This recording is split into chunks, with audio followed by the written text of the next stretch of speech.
Something is spreading across Australia right now, and the people behind it did not expect it to move this fast. A petition filed on change.org demanding that not a single dollar of Australian taxpayer money be directed toward Prince Harry and Meghan's upcoming visit to the country this April. On the surface, that might read like the predictable digital noise that trails this couple across every time zone they enter.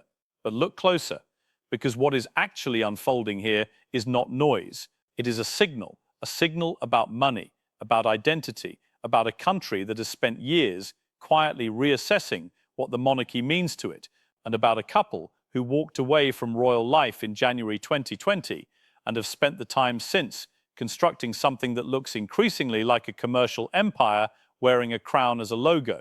The uncomfortable question sitting at the centre of all of this is one that no one inside the Australian government is willing to answer on the record right now. When a Duke and Duchess arrive carrying their titles but none of their duties, what is the state actually obligated to provide them?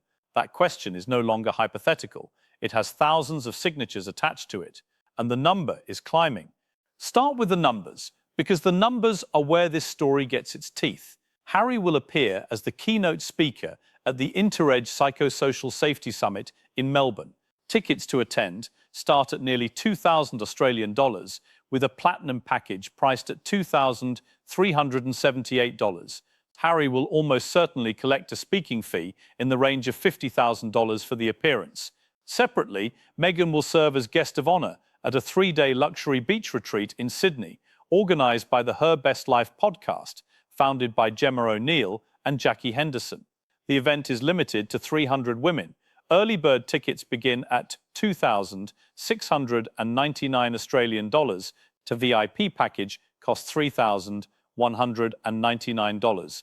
What does the VIP package include? A group photo with Meghan, not a conversation, not a roundtable on the issues she publicly champions. A photograph for over $3,000. Read those figures again and hold them next to this. Australia in 2026 is a country navigating the sustained financial pressure of elevated inflation, rising housing costs, and household budgets stretched to their limit. The petition makes this connection explicitly. At a time when Australians are facing serious cost of living pressures, public resources must be used responsibly. That is not rhetorical decoration. That is the load-bearing wall of the civic argument. The gap between the financial universe Harry and Meghan are operating in and the one most Australians wake up to each morning is not subtle. It is measurable.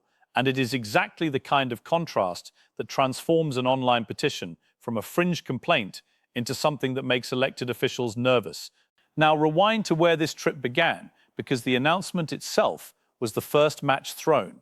On the morning of March 9th, 2026, the Sussex team released a statement confirming what insiders had been circulating for weeks.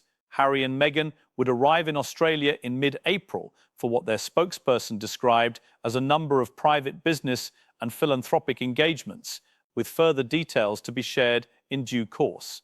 That language, private, philanthropic, carefully selected, deliberately ambiguous, was the first signal that friction was coming.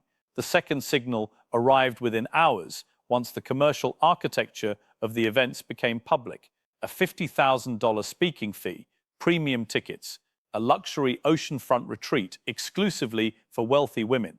The word philanthropic does not survive contact with those details, at least not without bruising.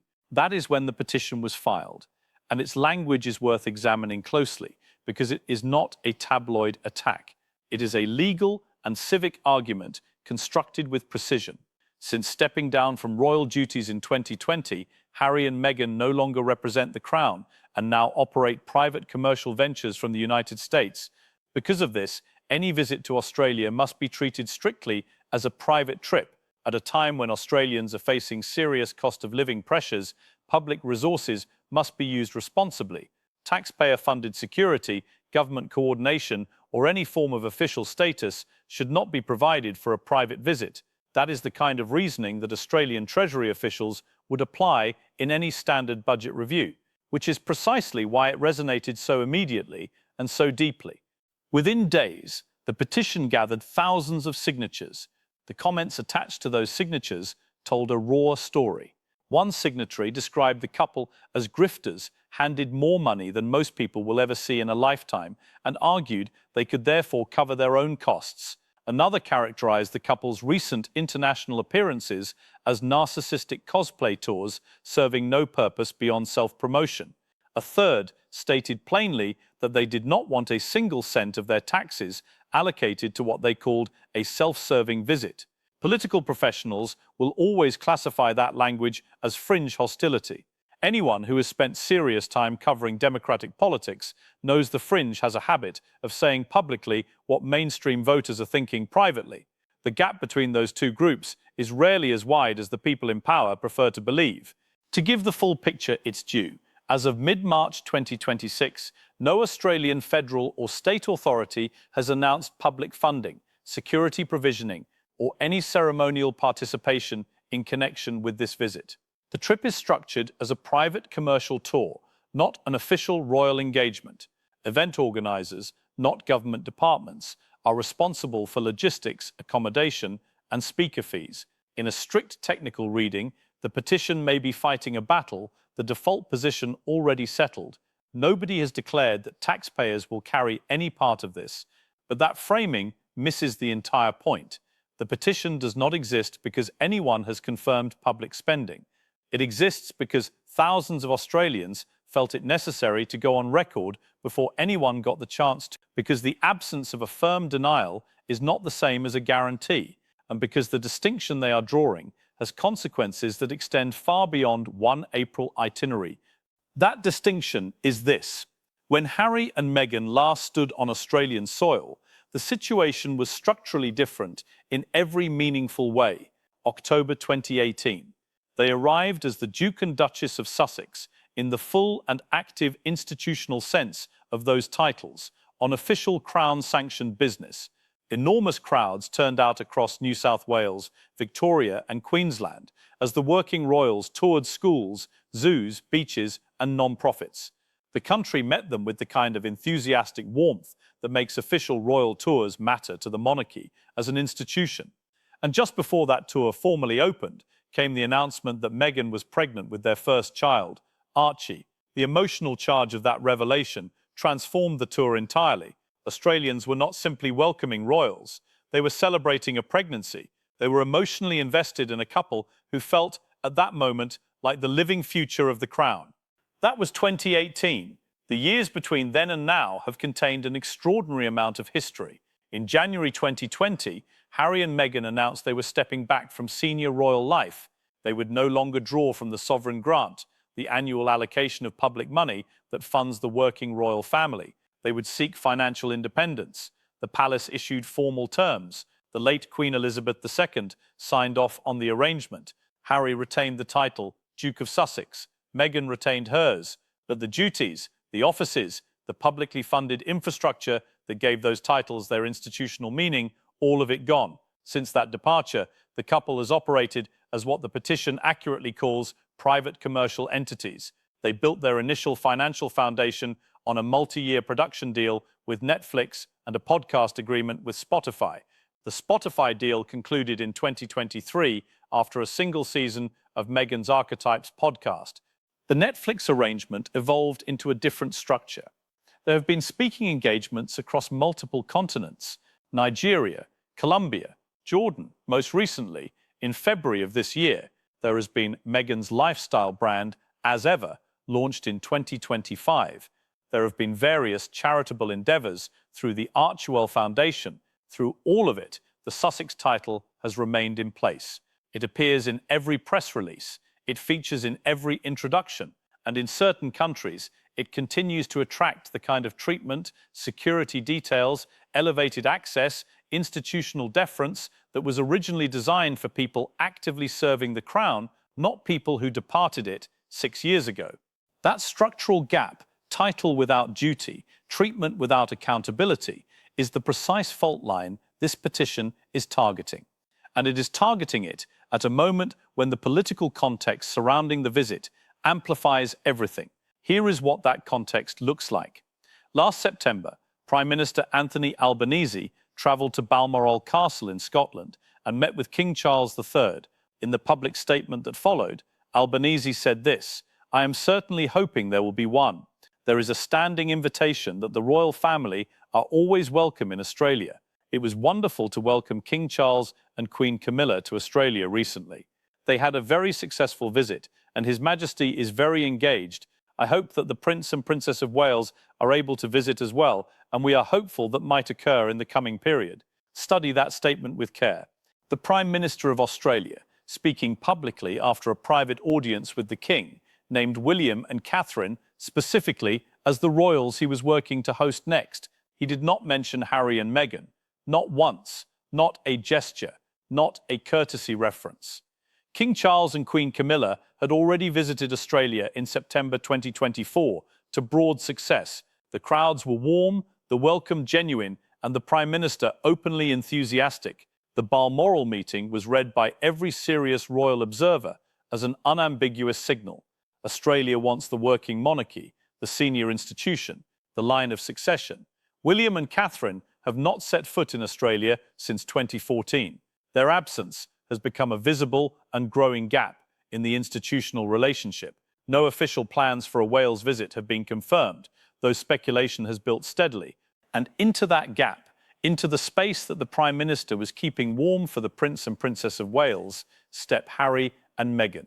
An insider told the Mail, either way, the Duke and Duchess of Sussex are going to get there first. Those 7 words carry more weight than they appear to. Whether by design or by coincidence, the Sussex April visit lands on precisely the ground Albanese was publicly reserving for a Wales tour. The comparison is now unavoidable, and it is not one that works in Harry and Meghan's favour. Royal commentator Tom Sykes warned that Harry and Meghan are likely to be lightning rods in Australia's ongoing debate about the royal family and the country's constitutional future, and noted that questions would be raised about why Harry and Meghan are visiting, while more senior royals, such as the Prince and Princess of Wales, are not.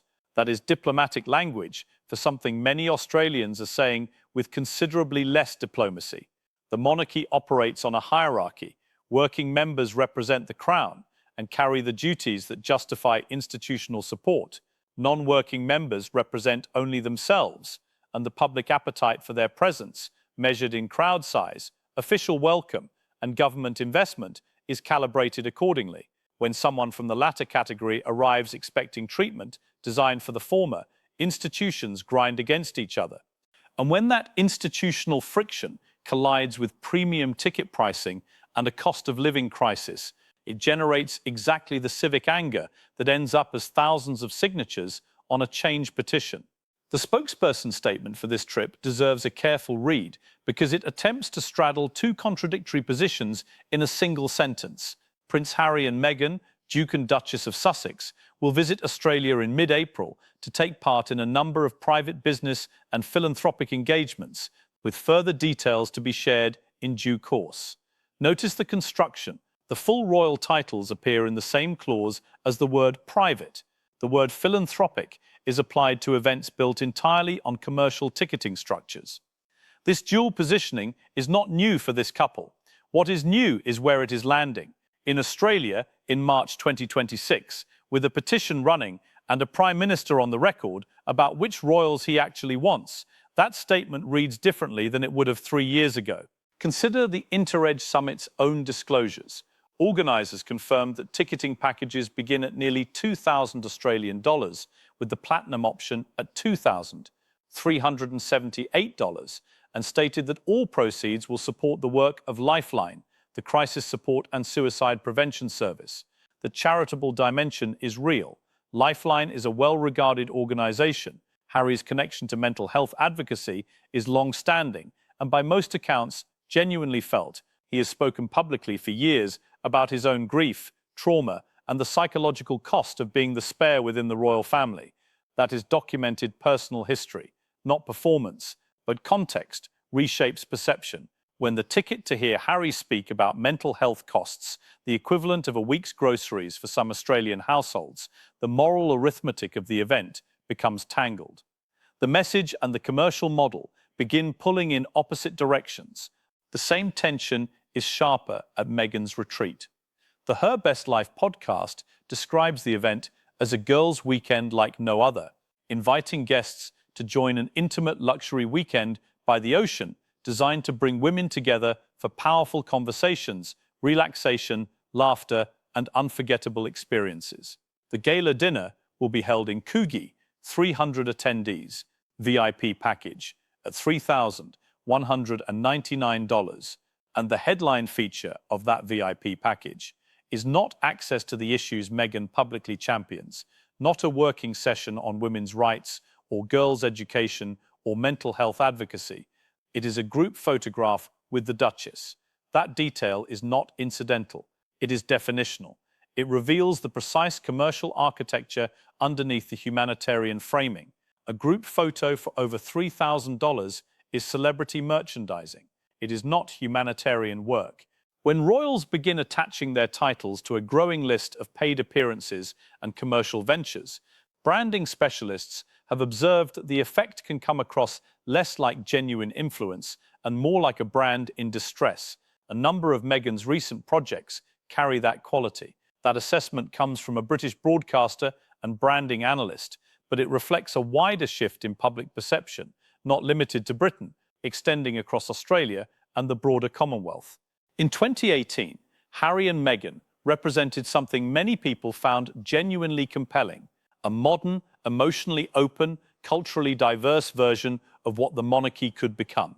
By 2026, after the Oprah interview, after Spare, after a sequence of commercial ventures that have produced uneven results, the brand occupies different emotional territory. When they return to Australia in April, the reception will bear little resemblance to the euphoric crowds of 8 years ago. The dominant public mood is more likely to be scrutiny than celebration. The central question most Australians will be quietly asking is not how wonderful to have them back. It is, what exactly are they here to do? That question is not specific to Australia. It has been following this couple globally for the better part of 3 years, and it matters directly to the petition debate because the answer determines what, if anything, the Australian government should be seen to provide. If they are genuinely here as humanitarians, some form of dignified official acknowledgement has a defensible logic. If they are here as commercially contracted speakers and luxury event headliners who happen to retain royal titles they no longer earn through public service, the petition's argument becomes irrefutable. Public resources do not exist to subsidize private commercial actors, regardless of what last name appears on their passport. Since stepping back from frontline royal duties, the couple lost access to publicly funded United Kingdom police protection. Their private security operates at their own expense. For the Australia visit, venue security is the responsibility of event organisers, consistent with the standard arrangement for any high-profile private speaker. There is no indication of any extraordinary Australian police deployment beyond the routine measures applied to visiting public figures of their profile. So the official baseline, as it stands in mid-March 2026, is that no exceptional public accommodation is being made, but that baseline is structurally fragile.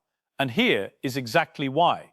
No Australian government minister has stood at a podium and stated clearly, this is a private visit. It will be processed as a private visit, and there will be no government coordination, no diplomatic protocols, and no taxpayer expenditure associated with it in any form. That statement has not been made, and in politics, the absence of a clear statement is never neutral. Silence is a position. When a government is conspicuously quiet about how it will treat a non-working royal duke upon arrival, the people filing petitions will fill that silence with their own reasonable interpretation, that the institutional reflex will kick in, that whoever handles these logistics will default to some version of an official welcome because the title is still there, the habit is still there, and nobody wants to be the official who failed to arrange the appropriate motorcade. The petition is targeting that exact bureaucratic instinct, and it is doing so with 5 weeks remaining before the couple lands. If public pressure is going to shape how this visit is officially processed, the window to apply it is now. One signatory captured the constitutional logic in plain language. They chose to leave. The late Queen made it clear they chose out. So that is the issue solved right there. We are not under any obligation to invite them and certainly not to fund them in any way whatsoever. That sentiment is blunt, but underneath it is a genuinely sophisticated point about institutional membership. The royal family is a working institution. Every title within it carries duty, public accountability, and formal function. When Harry resigned from that function, in a formal, officially negotiated arrangement sanctioned by the palace and confirmed by the late Queen, he did not resign from the obligations while retaining the privileges. He resigned from both. What he kept was the name, the history, and the cultural weight that the name generates at a commercial level. But cultural weight is not institutional entitlement. Australian public money is tied to the institution, not to the brand value of the name. That is the legal and civic foundation of the petition, and it is structurally sound. The deeper complication, and this is where the story moves into genuinely consequential constitutional territory, is that Australia has been conducting its own slow-moving, unresolved conversation about its relationship to the British monarchy for years. The 2023 referendum on an Indigenous voice to Parliament, which failed, was a reminder that major constitutional change in Australia moves slowly and generates significant public friction. The Republic question has never been settled. Successive governments have treated it as politically untouchable, even while public sentiment continues to shift. King Charles's September 2024 visit was received warmly and handled smoothly, but that visit carried the full institutional weight of the Crown. It was the head of the institution in person.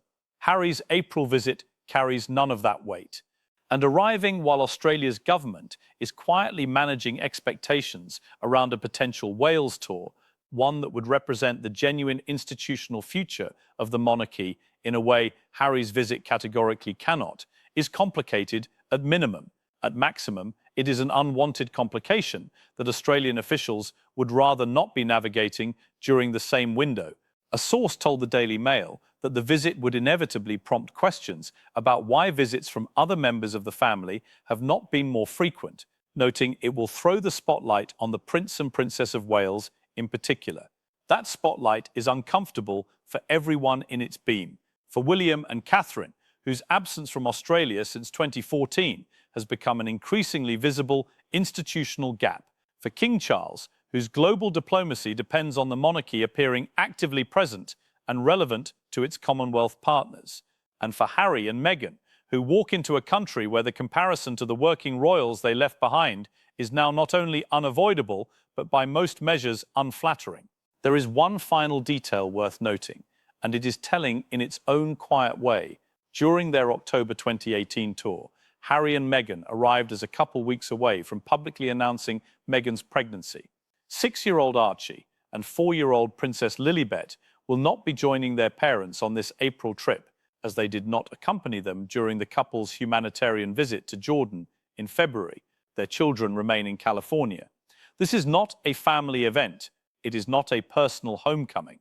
It is a working trip in the commercial sense of the phrase. Engagements to fulfill, fees to collect, a brand to extend to a new audience in a new market. Archie and Lilibet stay home because this is business, and Australia is telling them in the most characteristically direct Australian way possible that business is perfectly acceptable, but the invoice for it belongs entirely to them. This petition will not stop the visit. Harry and Meghan will land in Melbourne and Sydney in mid-April as planned. Harry will deliver his keynote. Meghan will take her seat at the gala dinner in Coogee. The $1,500 ticket holders and the $3,200 VIP package buyers will receive what they paid for. The events will proceed exactly as scheduled, but something will be fundamentally different about this arrival compared to the last one. In October 2018, they landed as the perceived future of the monarchy. In April 2026, they land as an open and contested question about what the monarchy actually means, who it truly belongs to, and where the boundary sits between a public institution and a private commercial enterprise wearing its insignia. The Australian public, through this petition, is not simply demanding they pay their own way. It is saying something sharper and more considered than that. We see the gap between the title and the duties. We see the commercial framework operating beneath the philanthropic language. We see the distinction between what you were and what you are now. And we are not going to be quiet about it. That is not just a petition. That is a country drawing a line, and the line is being heard.